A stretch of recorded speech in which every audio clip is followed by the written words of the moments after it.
Hello, and thank you so much for joining us today for Curating the Chinese Zodiac, the work of Furen Dai and Andy Lee on the Greenway. My name is Sheila Novak, and I am the Public Art Project Manager for the Rose Kennedy Greenway Conservancy.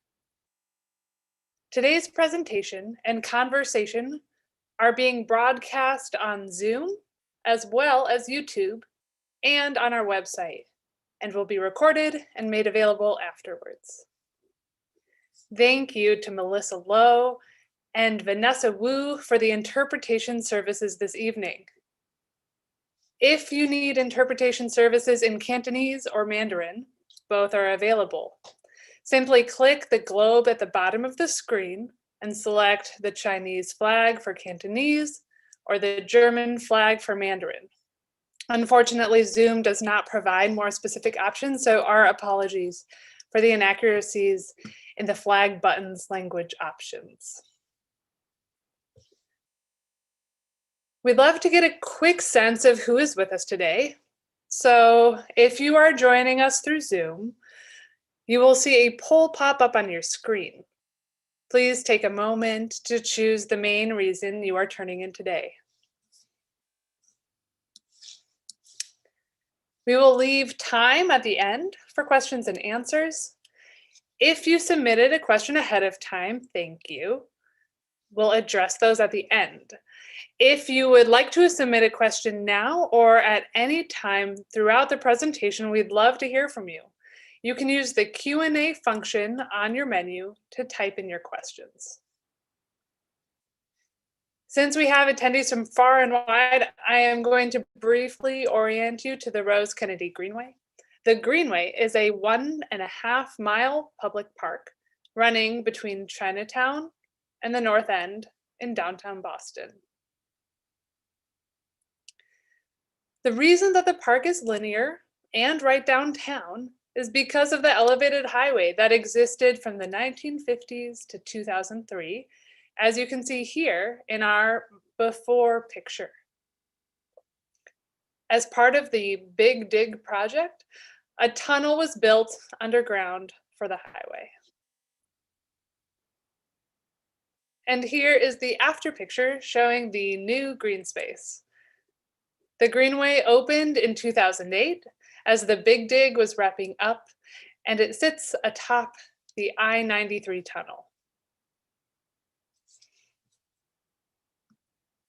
Although downtown is currently pretty subdued, the Greenway is full of activity with over 400 free events annually, a custom carousel, Boston's first food truck and first beer garden, lush and organic green spaces, contemporary public art, and water features.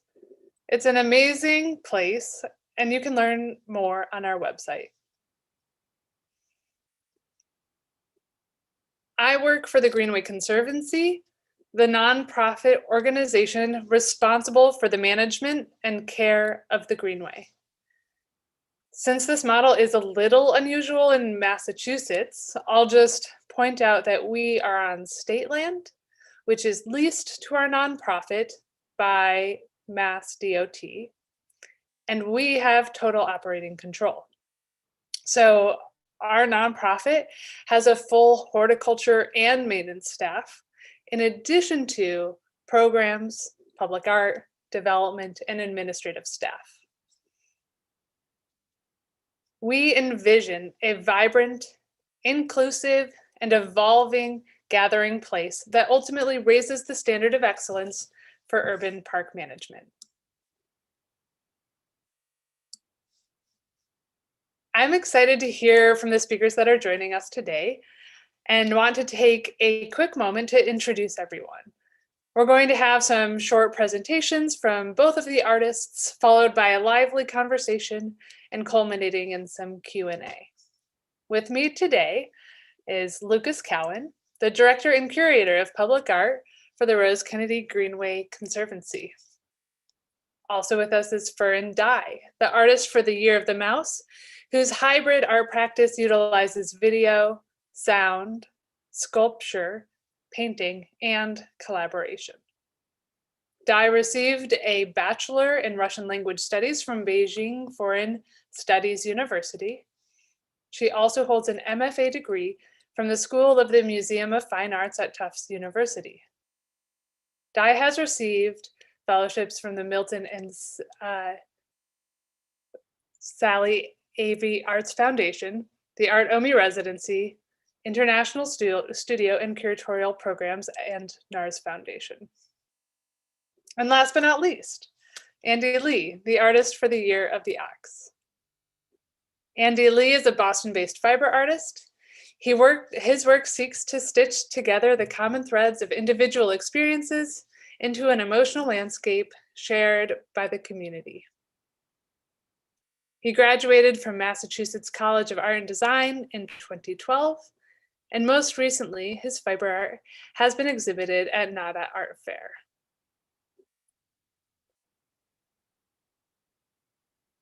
Each year since 2015, the Conservancy has installed a new temporary artwork in Auntie K and Uncle Frank Chin Park on the Greenway that speaks to the current year's zodiac animal.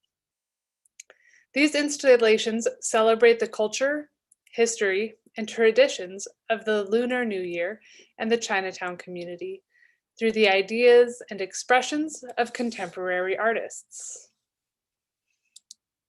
We're excited to show you some of the past work, such as our first Zodiac piece, Wandering Sheep by Kyusioko.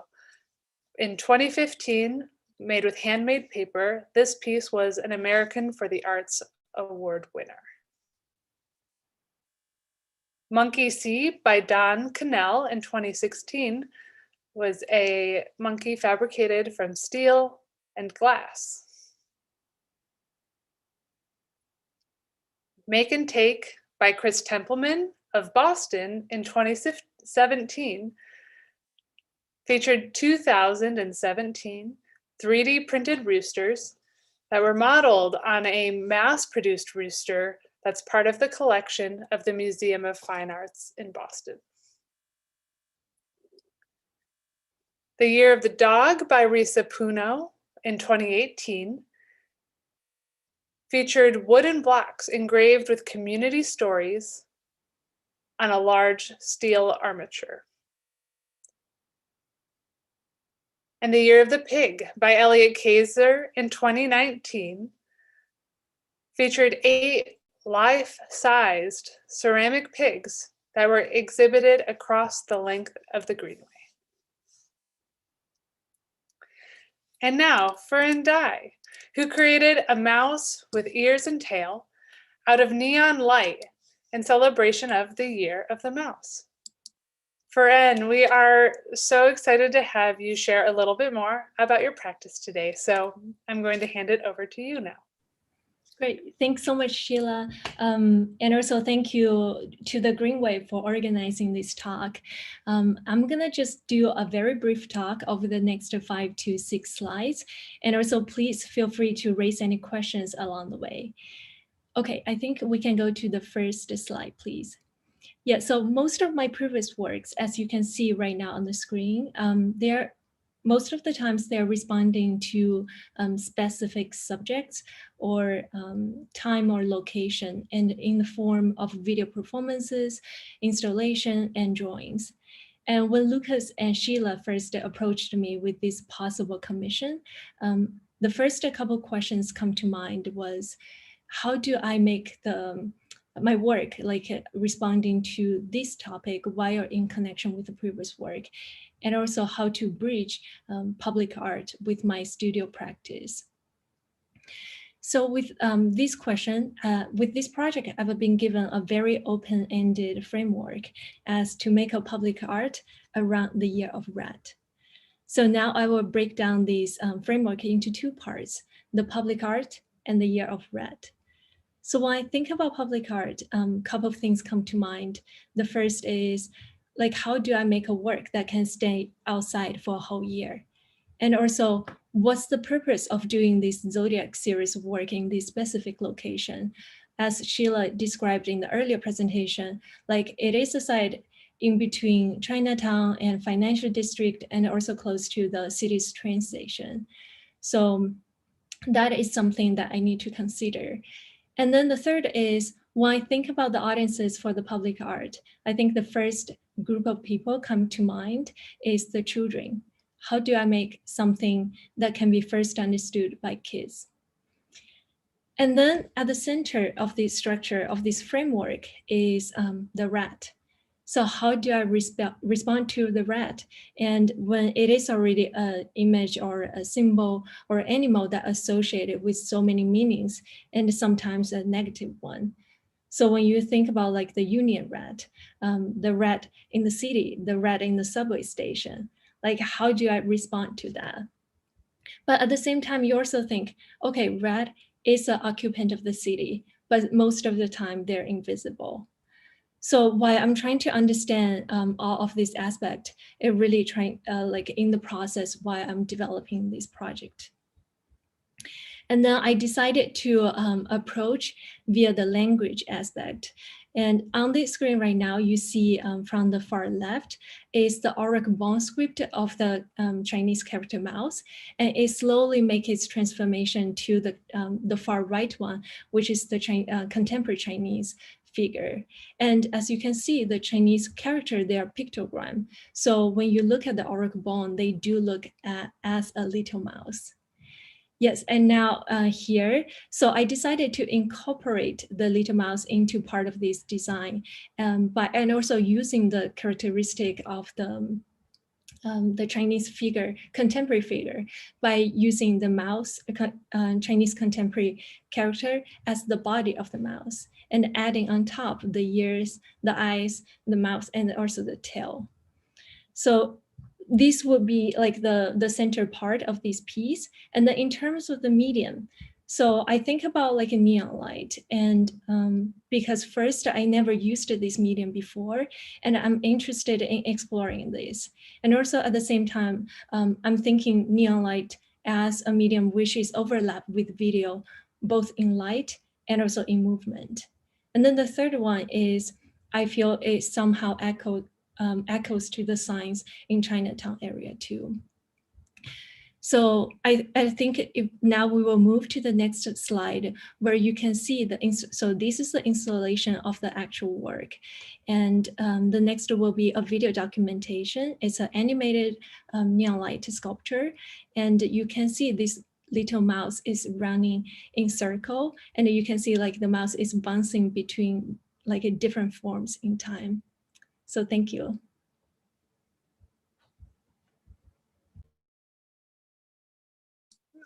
Thank you so much, Furen. It's so wonderful to see this piece in the park. And so everyone knows, we will be deinstalling Furen's piece, weather permitting, next Thursday, February 4th. That gives all of you who haven't seen it in person yet 1 week to get out on the Greenway and go see the piece. It's really a delight. Thank you so much, Furen. And as we come to the end of the Year of the Mouse, we are looking forward to a new year, turning over a new leaf with the Year of the Axe. Andy Lee has developed a project to celebrate the new year. So Andy, I'd love to hear a little bit more about your practice and how it has informed your design for the Year of the Axe. Yeah, thank you, Sheila. Good evening, everyone. My name is Andy Lee. I am a fibers artist born and raised right here in Boston. I mainly work with text as a medium, so I like to say that I am a text-based textile artist.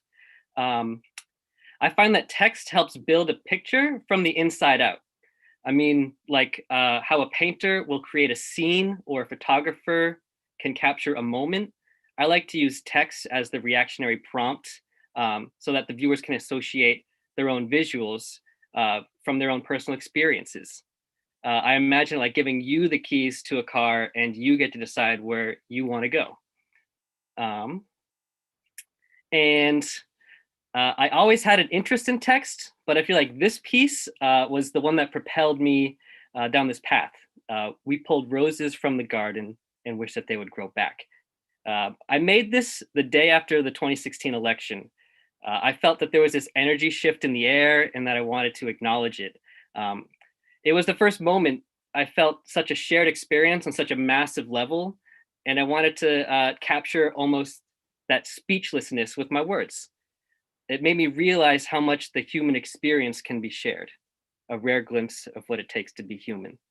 I wanted to find those boundaries of an experience that we all share and that all share a common emotional center point, like a dartboard.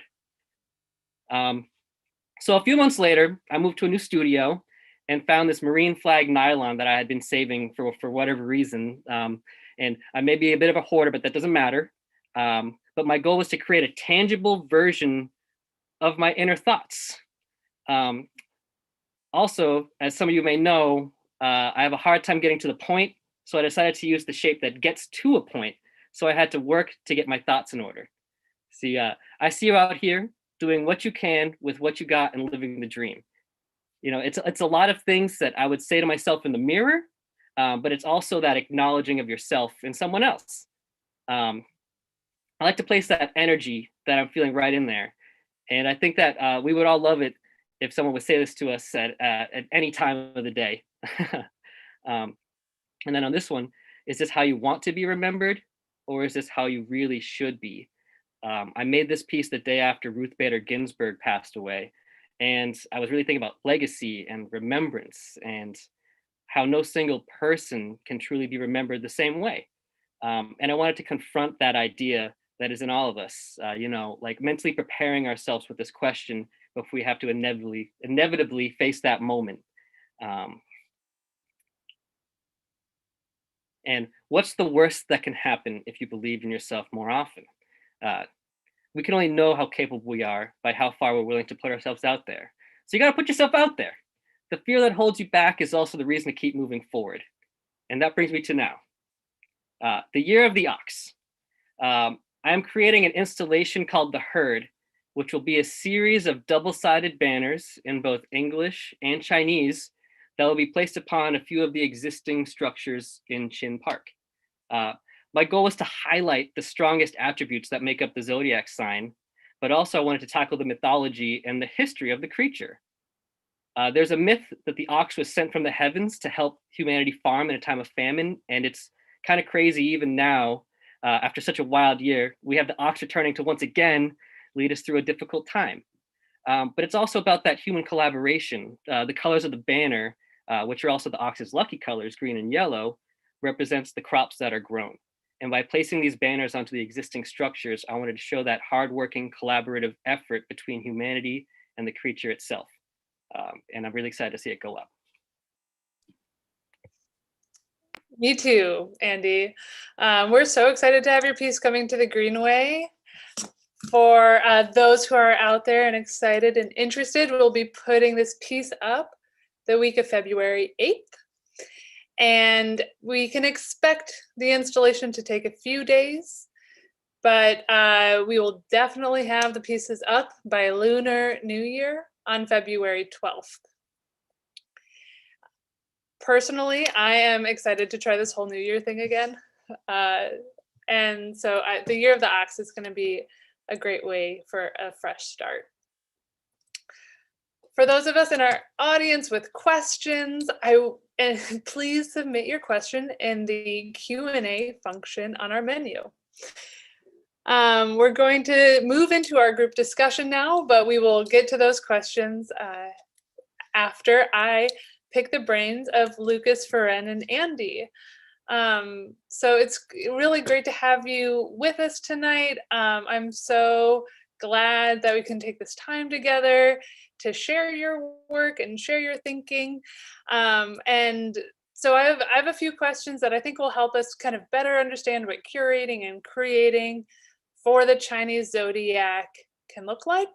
And also to highlight some of the synergies and differences in your practices, Furen and Andy.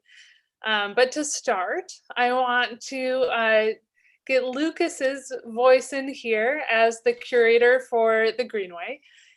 Lucas, you originally developed this series in your very early days as a curator for the Conservancy. I'd love to hear a little bit from you about how you determined to start this annual tradition. Sure, absolutely. Thank you, Sheila. Thank you, Andy, Furen. It's always great to see you. It's great to see so many viewers tuning in for this really exciting conversation.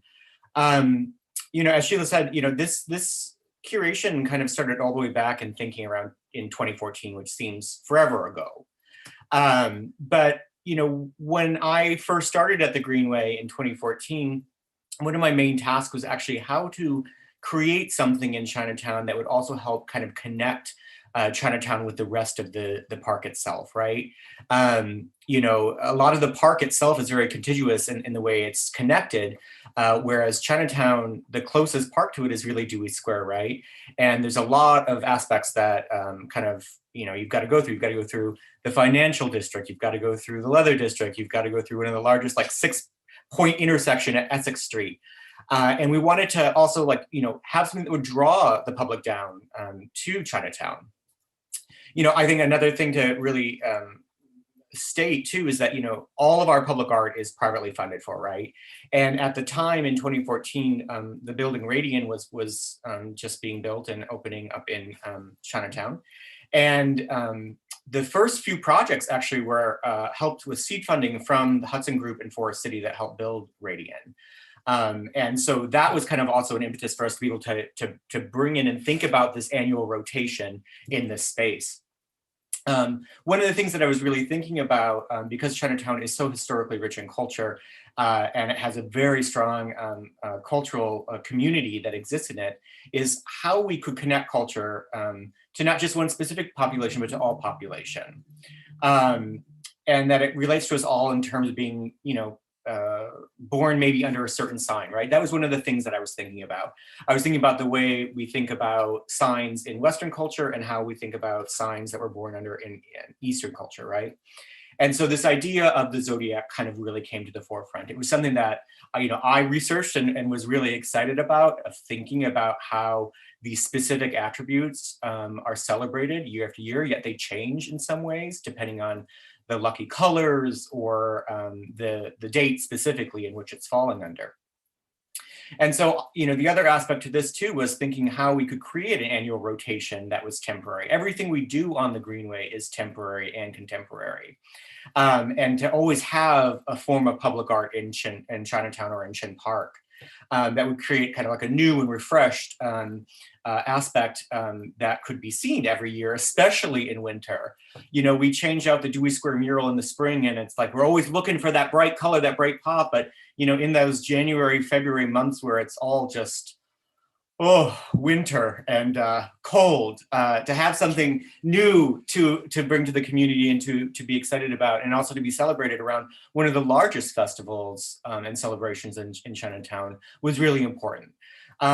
So that's kind of really where this idea came out, and it was really looking at ways in which local, national, international artists could really look at the attributes of these animals and these zodiacs and bring a new perspective and a new conversation forward with them. I mean, personally, Lucas, I selfishly really love getting to get outside and see something new and feel something really joyful amidst these dark months where we're often kind of inside. It presents its own challenges, and yet is like such a gift to have something fresh and exciting in the middle of winter. Andy and Furen, I would really love to hear more about your starting points for this charge that Lucas has presented for responding to the zodiac. And so we'll start with you, Andy. You're actually one of the first artists who explored the zodiac without illustrating the animal itself. Even Risa Puno illustrated little dogs onto the spinning blocks. And your only illustrations are of flowers, and your artwork is focused on text. So can you tell us a little bit more about what characteristics you pulled from the ox, maybe rather than the image of the ox? Yeah, I found that some of the most prominent characteristics for the ox was hard work, honesty, and patience. And tying all those together is their desire for praise and acknowledgement of their work. So I found that super interesting, and I felt like the ox didn't want to be seen for what they are, but more about what they do. So I decided to challenge myself in finding ways to represent them conceptually. To have the banners flowing in the wind was to represent their crops, but also it was to show that quiet strength they naturally carry, like peaceful giants. And to really capture that calmness and serenity, I used the lucky flowers, peach blossoms and tulips, like petals flowing in the wind. I really can't wait to see the banners flowing in the wind and to get that sense of serenity, and that sense of unity and resilience that you're really pulling from the ox. Furen, will you share a little bit more about how you pulled or considered some of the characteristics of the mouse or rat for your piece? Yes, so for my piece, I think in the early stage of my research while I was preparing for this project, I did look up for the characteristics that related to people born in the year of mouse. And they are, I remember seeing smart-minded and very sensitive to the surroundings or alert to the surroundings, and have a good adaptability to the change of the environment. And at the same time, always in constant movement, and also love to collect things, but at the same time, a little bit introvert and timid. So I feel like I want to express these characteristics mostly via the medium of that I selected. So when I think about using, like when we think about mouse, they're usually active during the nighttime. And then like the neon light is most visible during the nighttime too. And then like the second would be like when I think about the medium between video and the neon light, there's an overlap in the light and also the movement. And I think the third one would be, I feel like this kind of light movement represent that action of this animal. And I think the last one is when we started preparing for this project, we looked at several different locations, and eventually we decided to put it in a more of the hidden space. So in contrary to like the closer to the main driveway, we hide it inside in the inner side of the pathway. So it required people to try to look for it and to find it. Yeah. So if you haven't been to the Greenway, it's tucked actually behind a waterfall that's not running right now. And some of the other locations we looked at, it almost felt like it was like signage, like next to the road.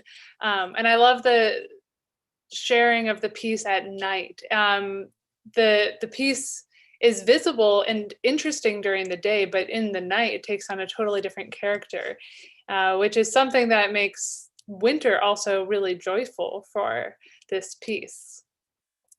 Yes, I feel like also responding to one of your earlier comment when we think about the public space, especially I feel like during the past several months when most of our local cultural institutes are closed, and I feel the public work standing in a public space become even more precious, where so I really encourage people to get out to see the work even though it's snowing outside. It might make it more beautiful. Yeah, it is a gift to have art in the public realm right now. So for both of you, actually, speaking of the public realm, I know this was both of your first outdoor public commissions. So what was it like translating your process and your thoughts and your actual structural work from indoor private gallery settings into this outdoor public setting? Furen, since you've completed your work already, how about we start with you? Yeah, I feel like when I think about conceptually, most like how to make the work to be a cohabitant of the space and really to look at the ecology of the site. But structurally, when I think about this is you know, before when I was working in the studio, I like to work with the work that is in a manageable size that I can handle on my own in the studio. But now, like when it comes to this piece, I really, you know, first, I don't really know a lot about this medium. So I definitely need help with that. And I'm thankful for you, for Sheila and Lucas, like both connecting me with Neon Williams and the team over there, like Dave and Nick and Tony and Ling. They really helped me both in design and execution process. And I feel like Dave also told me a lot about the history of design in the Chinatown area, and also the possibility with this medium too. I think another thing when I think about the execution of the public art piece is before, when you are in the studio, you can continuously making this work, and there's never an end to this work. So I feel like, and you might like also feel the same way because you're live with the work. So you just like continue reconfiguring it and then editing it. But then for public art, there's a deadline, and then and then people are waiting for your decision. So you have to make that decision. And I feel in a way that that decision, that aesthetic judgment also get amplified in this process, like while you bring the work to public sphere too. Yeah. Yeah, that's so true. Thank you, Furen. Andy, you know, you haven't installed your work yet, but you have jumped through so many hoops of engineering and design, so Yeah. you definitely know. Yeah, I'm used to having like my work displayed one-dimensionally, and usually just like place everything up on my studio wall, and that's that. So one of the challenges was to take my work outside and have it be viewable from all angles. And bringing in more of what represents the ox, I wanted to acknowledge the work that went into creating the park already. So naturally, the idea to collaborate presented itself in the form of these bamboo cage structures. And it felt like I had the perfect opportunity to reunite the Zodiac sign and humankind once again. But that presented me with the biggest challenge of all, engineering, right? Like you said. Adding on to structures that were never intended to be built upon was very tough. But thankfully, I had the engineering team help me out. And coincidentally, they were the same engineering firm who designed the structures in the first place. So that added a whole fresh layer of collaboration for the project. Yeah, I really feel like just to add one more, I really feel like these people, like with this expertise, like with their knowledge, they really somehow become the extended body. To me, like I feel they become the extended body of this work. Yeah, there's been some articles written about how kind of like fabricators or artist support teams are some of the most unsung heroes of the art world, because they really like make it happen. And it's great and challenging to have to suddenly learn how to communicate with all these people about the ideas and vision you're exploring. So kind of looking back and looking forward at, both your work, Furen and Andy, but all of these other works we've had on the Greenway. Lucas, I was hoping, when exploring this series and anticipating its future, how do you hope as the curator to see it grow and develop and transform? And what is your wish for this project and its impact on the community? Yeah, this is a really interesting, project for me as a curator, I think, because, with most installations, it's like, okay, year one done, move on. But this is 12 years, right? We were trying to do 12 years of this, and we're going into what I believe is our 7th year of this curation. And, trying to keep things fresh and new is always a challenge. But I think, like the rest of the ethos of our, curatorial program is to work with usually a lot of artists that have never worked in the public realm before. We're able to kind of infuse new ideas and excitement constantly with these projects. And I think, with Andy and with Furen, both working in the outdoor environment where their work is usually indoors, right? That presented a major challenge. But I think, you know, I love the fact of this work, and especially this series, because we are working with artists that for the most part haven't worked in public space.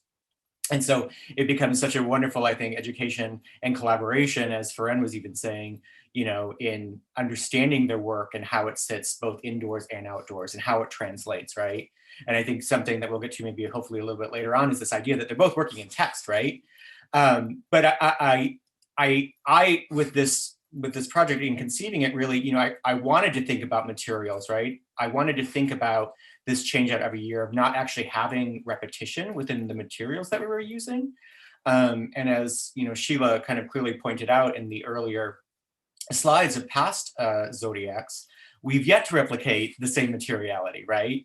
And what I also found so interesting about working with Andy too is, like, Andy is working in banners, he is working in these flags, right, as a medium, but it had never been presented outside. And how does that change or add or make the work different by actually being in a place where this, say, utilitarian material of a flag or nylon was meant to be outside?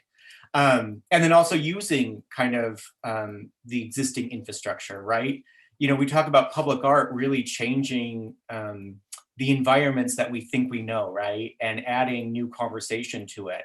And for those that live, work, or move through the Greenway, or just visit the Greenway, especially in Chin Park and Chinatown, you know, going through the serpentine path, you know, you may realize there's bamboo, but did you ever realize those cages were there, right?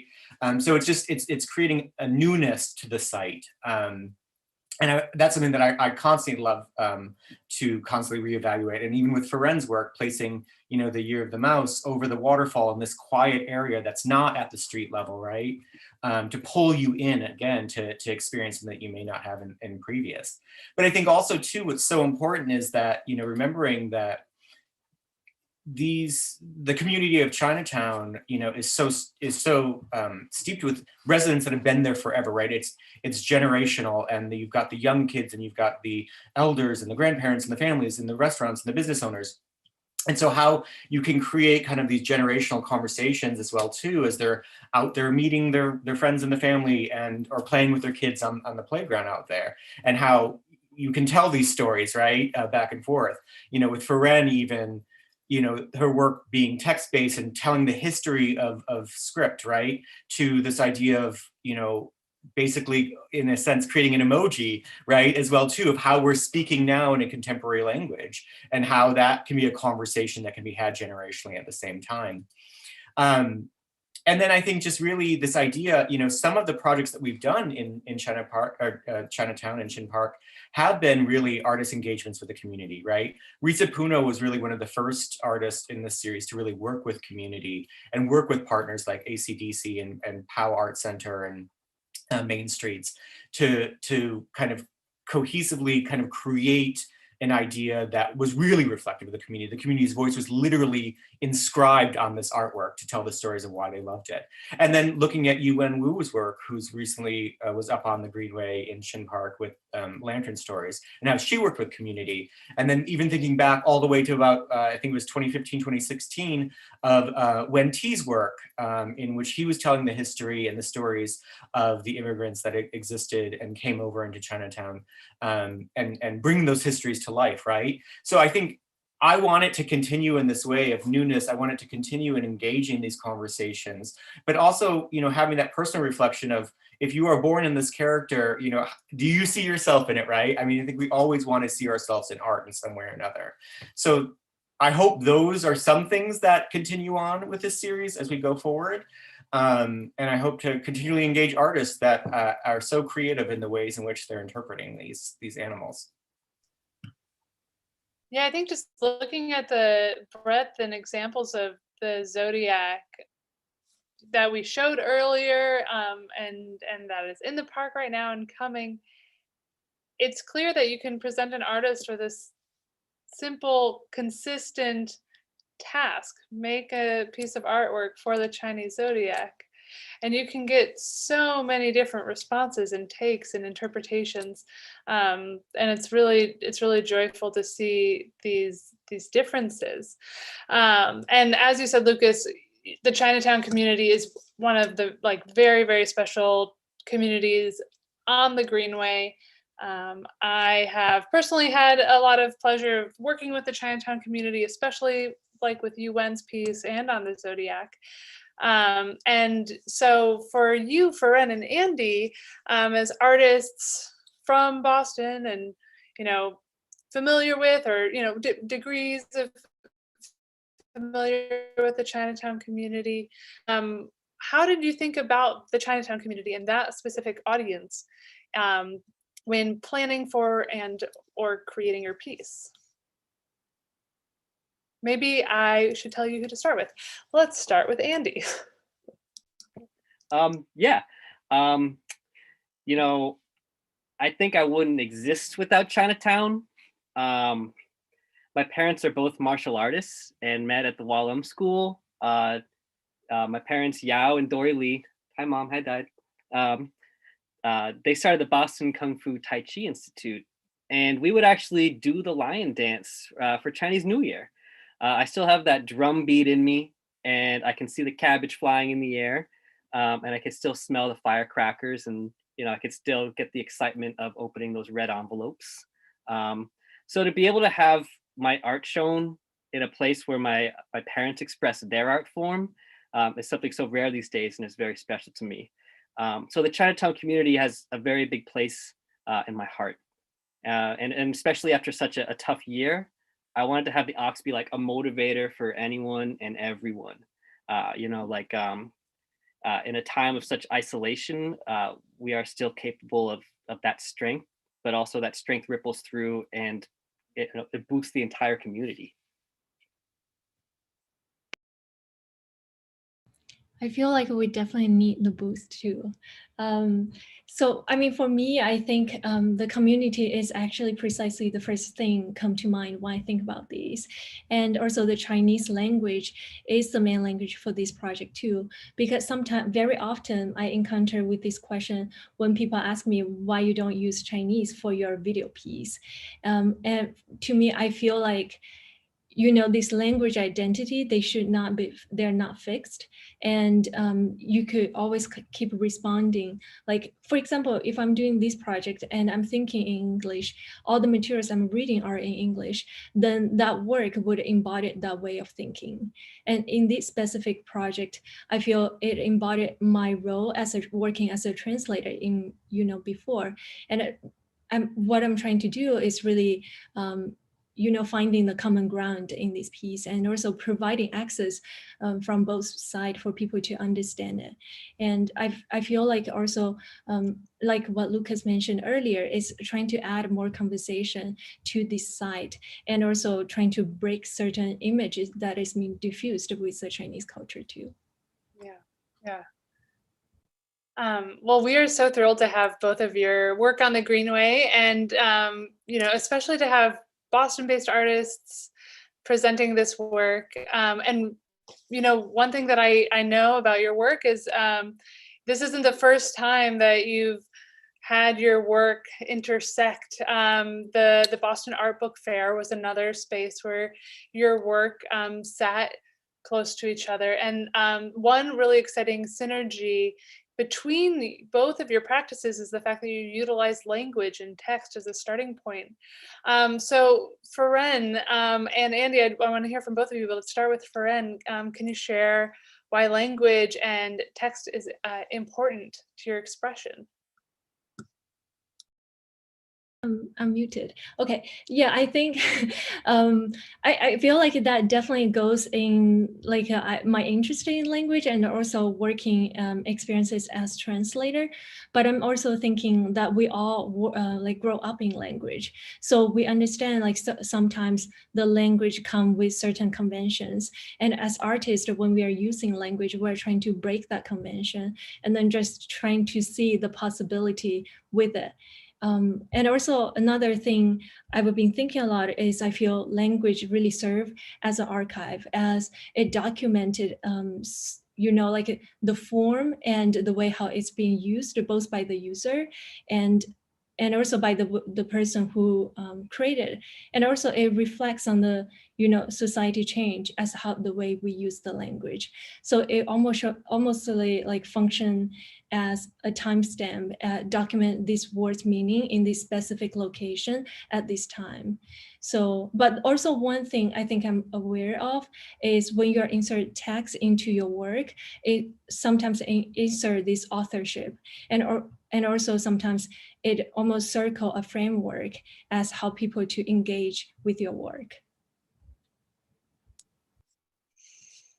Yeah, your integration and interrogation of language is really beautiful, Furen. And Andy, I think in looking at your work, you approach it potentially with a totally different starting point. Can you share a little bit more on that? Oh yeah, totally. So my work is very emotionally driven. Like I mentioned earlier, I really like to have that conversation or negotiation with the viewers. It stems from a center point from my own observations or reactions, and like a ripple effect expands to the viewers, and they can have the same thought or emotion as well. And I imagine like kind of like a radar that sends a ping out, and it's just like we're all like there's one center point, but it's all like blips, and it kind of ripples out. Your explanations are so visual, Andy. I really love that way of thinking. So with our last couple minutes, Lucas, I wanted to ask you to share a little bit more, just to help us kind of contextualize Furen and Andy's work as text-based work, both within contemporary art, but especially on the Greenway. Sure, absolutely. I mean, we have actually presented probably two larger text-based work, and I think we've got a slide to show. In 2016, we presented the work of Matthew Hoffman, which was a 320-foot long fence-based work, which was basically a long kind of love letter poetry piece titled "May This Never End." And then in 2015, on the Dewey Square mural, we presented in partnership with MIT Visualist Center the amazing work of Lawrence Weiner. Though Lawrence Weiner's work looks text-based, it's considered sculptural work as a performative aspect. So, I think, part of what we as the Greenway are doing in presenting both of these works very early on when the program started was to really show the breadth of types of work that exist out there. It's not all stainless steel sculptures. It's not all just murals, right? There are other aspects to artistic mediums.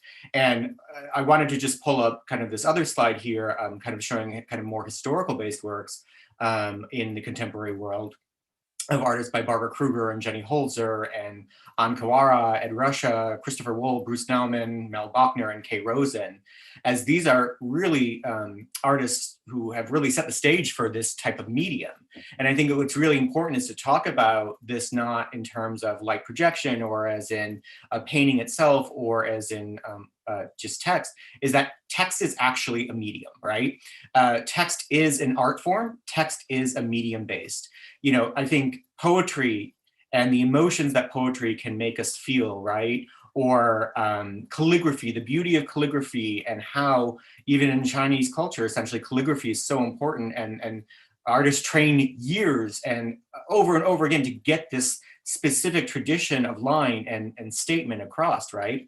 And I think over the last couple decades, we have seen a lot of work, specifically maybe by Kay Rosen, or excuse me, by Barbara Kruger and Jenny Holzer, that really is using text as in kind of a political statement. You think of also the Guerrilla Girls, right?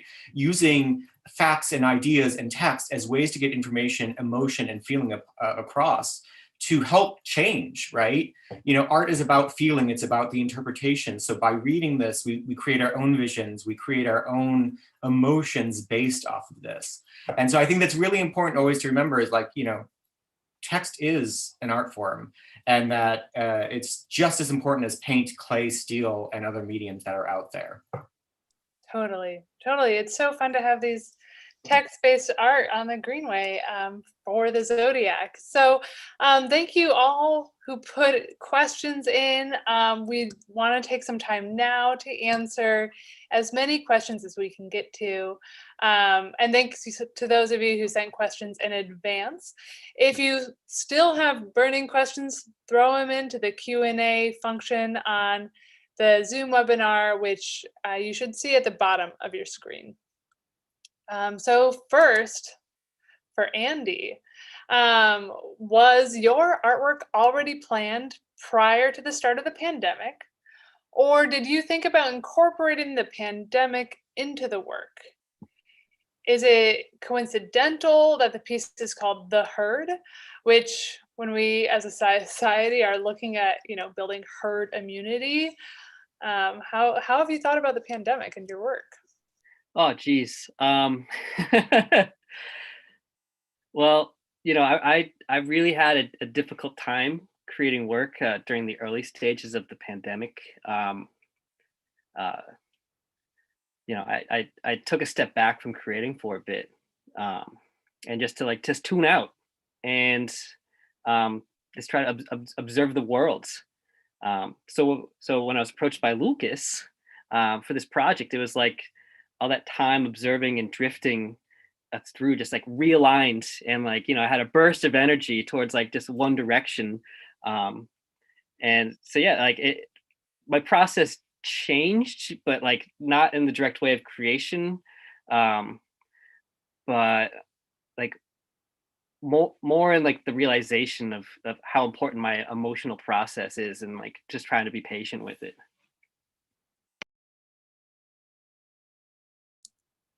Thank you so much, Andy. And we had a question for you, Furen. Do you have a vision for what might happen with your work in the future? About future of my work, I think the other day I was talking to my friends, and then she mentioned, oh, maybe you can show this piece again 12 years later. And which I thought is very interesting, because then there's this time specificity that linked to this work, which is very interesting to me. But at the same time, I'm also curious to know, when the Year of Mouse, this meaning gets stripped away from this work, and then when it's being placed in a different time in a different location, then what would that be?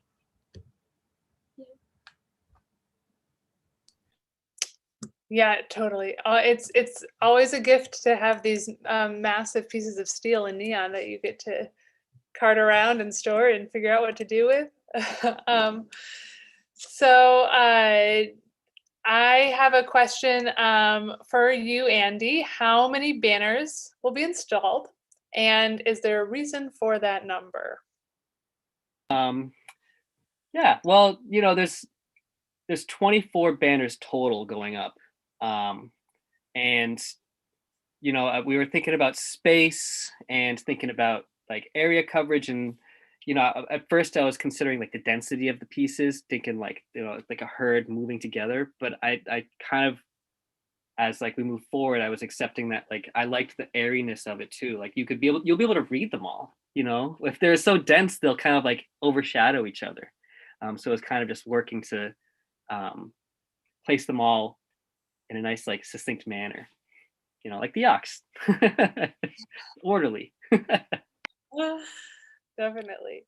Well, another question. We have so many good questions. Thank you, everyone, for sharing these. I just want to say that Leslie said thank you for this wonderful discussion. And she has a question for both artists. With so many options for text, how do you go about deciding on what specific text to include and what language to use? So I know you spoke a little bit about this earlier, Furen, so do you want to start? Yes, I feel like maybe through the talk tonight, you might already notice that I swapped the rat with mouse, because in China, I think there's a different character for rat, and usually we call it the Year of Mouse. And in Chinese character, usually mouse associated with cuter image. That's like from my understanding too. And that's why I selected mouse instead of red for this piece. And Andy, what's your kind of editorial process like? Yeah, so I wanted to kind of, like when I said earlier, like take the 3D, like the full angle view of it all. I was thinking about bringing people to Chinatown also, because if you're walking down all of the Greenway, you know, you'll see it kind of as a beacon there, and it's kind of like I wanted it to be like a meeting point, you know, of both like English and Chinese. So it's like it'll always be like present, and there'll be like a balance in it. Amazing, thank you. Lucas, for you, this is a toughie. I don't know what you're gonna say, but do you, Lay it on me. do you have a favorite? Oh, come on. No, you know, to the Democratic answer would be like, if you said, do you have a favorite child? You love them all equally for their own attributes. I do what I do as a curator because I love the building of relationships with artists and the collaborative nature that we do in creating these works, right? Just as Andy and Furen have talked about, like, you know, you're not in your studio alone, it's a much larger group, right? And forming those relationships and creating this collaborative discussion that we have constantly back and forth and refining the work and making it you know, the best product for both the public, the Greenway, and the artists more specifically. You know, it's a very challenging thing. But each of them are lovely in their own right. Each of them have their own major issues in their own right in bringing to reality. You know, just imagine a living 3D printing machine that also Twitter was sending information constantly to us saying the machine wasn't working at 2 a.m. And having to go out there and change it. You know, they all have their own amazing stories to them. So I know this is probably a cop-out, but I don't have a favorite, only because each one brings just new excitement and new ideas and new problems to solve, which I really love. Thank you, Lucas. Yeah, it is definitely a favorite child. We love each piece for so many reasons. So the next question has 2 parts. So I'm gonna split it, and then we might actually be wrapping up our Q&A. So this is a question for Andy and Furen, and it's a little more existential. How do you think of yourself as an artist, as an Asian artist, or as an Asian American artist?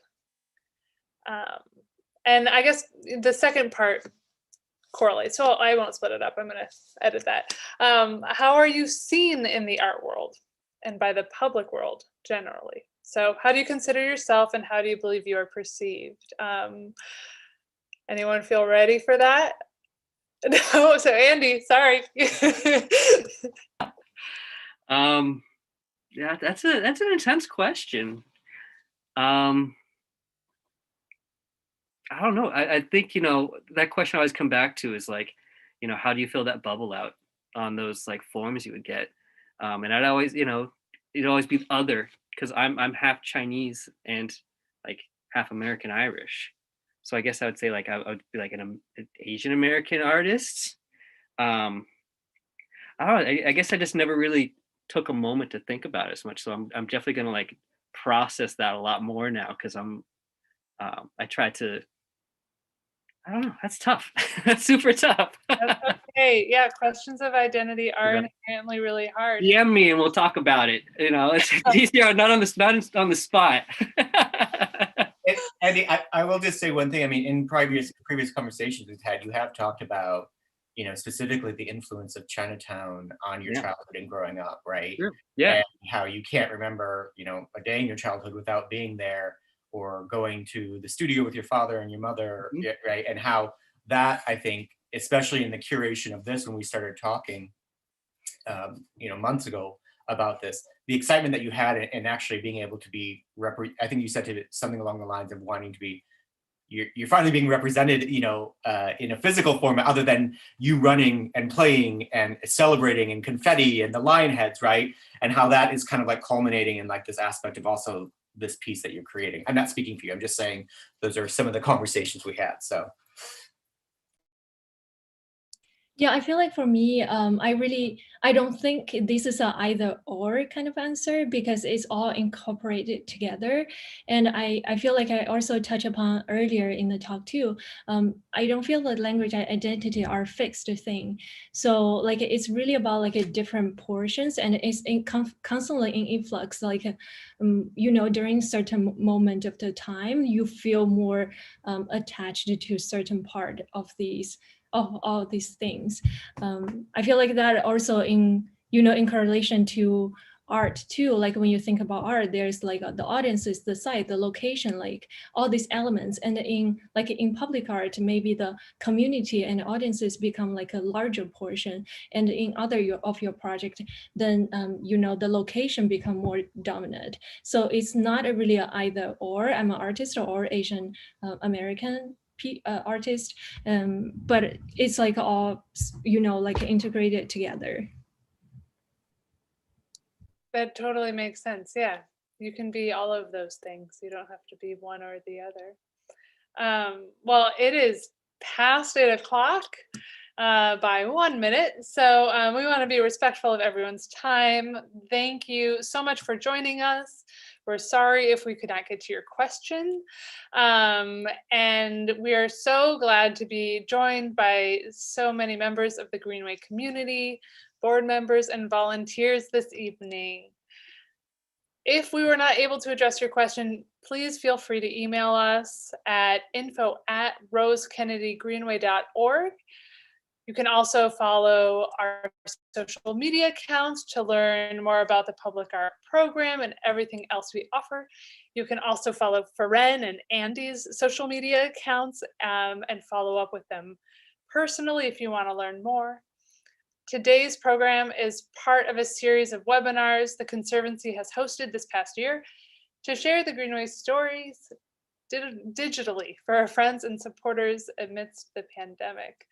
For those near and far, you can bring the Greenway home by experiencing a series of online webinars, blog posts, and videos on our website.